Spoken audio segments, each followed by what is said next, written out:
This is about angled brackets in ShapeMaster Software. Firstly, this is ShapeMaster.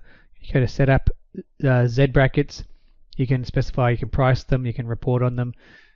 You can show the bracket or a shape, show a picture in the report. You can have 5 different types of brackets. I know there's only a handful, but you can change them all here. So you can do like a angled one or a corner, like a standard Z bracket, or you can go to a corner, things like that.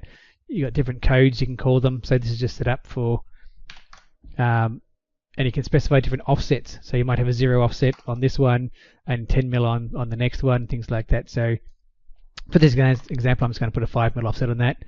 You can also specify text, color on the part. So I'm going to show you, I'm not going to show the length, but I'm going to show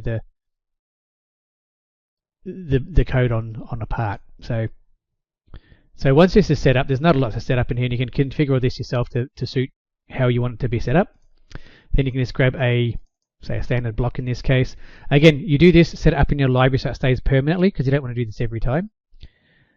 So we're now in this green section here. We go to Z brackets down here, and all I'm going to do is turn it on. That one there, that one there, that one there. So it's now on those ones there. You can change them to whichever one you want it to be. You can change offsets.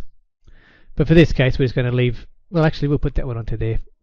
We'll put that to there. You then go to the next area. Same thing again. Again, you can set them up any way you like. If you know it's going to go against the corner, you might want to put in one of these. And when it goes against a straight line, it has a different finish, different offsets. So you can do things like that as well.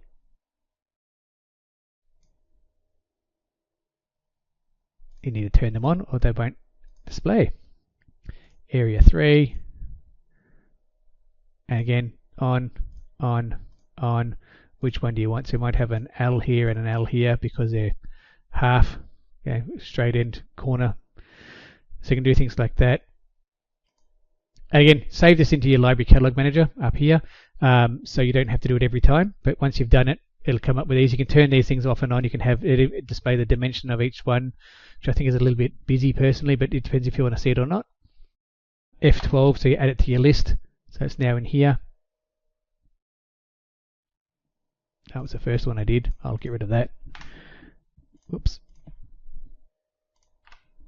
So this is the one we've got now with all those angles on it.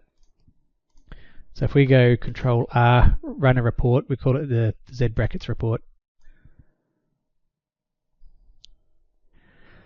This will now show us the picture of the part we're looking at.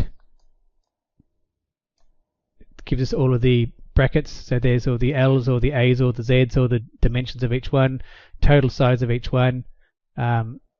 Each one shows you a picture of what it looks like, and you can do that on each part. Put in your job name, job number, reference number, all those sorts of things, so you know how much brackets you need. And you can actually put in more details, less details. There's quite a lot you can do with reports.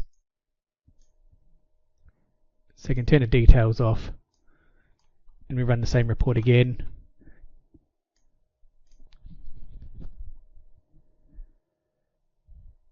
So now it just literally gives you 2 at 330. Makes it a little bit cleaner. So you can do these. And again, you can name them all, use whatever letters you like. It's all adjustable. Thanks very much.